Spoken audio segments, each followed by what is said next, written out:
বন্ধুরা, আজ আমি এখানে কই মাছ নিয়েছি আর আলু কেটে রেখেছি।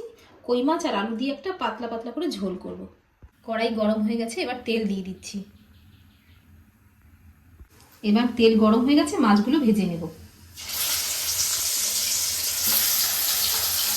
এর আগে আমি কই মাছের রেসিপি দিয়েছি, কিন্তু এবার আমি আলু দিয়ে পাতলা একটা ঝোল করবো, ওটাই দেখাচ্ছি।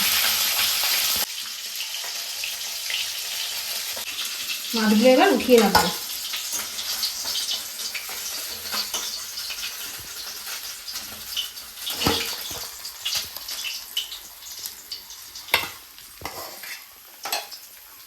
এই তেলেই এখন আলুগুলো একটু ভালো করে ভেজে নেব।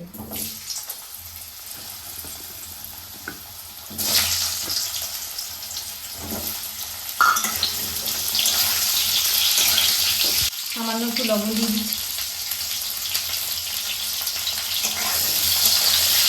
মিক্সার জারের মধ্যে আমি 1 চামচ এখানে জিরে রেখেছি, দিয়ে দিচ্ছি।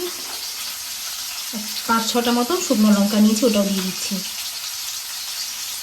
আর আদা একটু টুকরো নিয়েছি, ওটাও দিচ্ছি।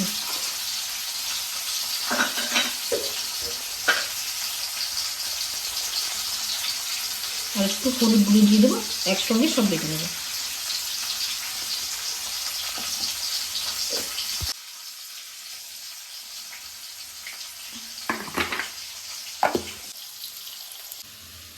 আলুটা ভাজা হয়ে গেছে, এবার তুলে রাখবো।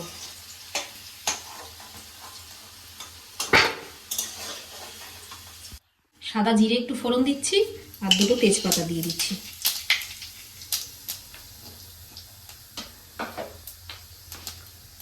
আর বেটে রাখা মশলাটাও দিয়ে দিচ্ছি।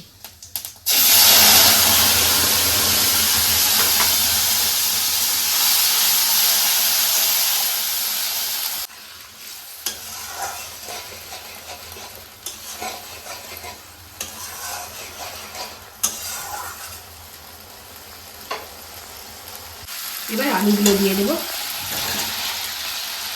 সাথে সাথে একটু লবণ দিয়ে দেবো।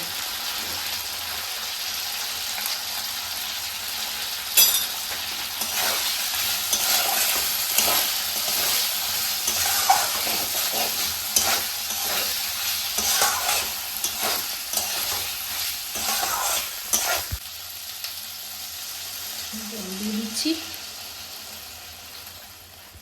জল দিয়ে দিয়েছি। জলটা একটু ফুটে গেলে মাছটা দিয়ে দেবো। খানিকক্ষণ একটু ঢেকে একটু সেদ্ধ করে নেব। আলুটা সেদ্ধ হয়ে গেছে ভালোভাবে, এবার মাছগুলো দিয়ে দিচ্ছি।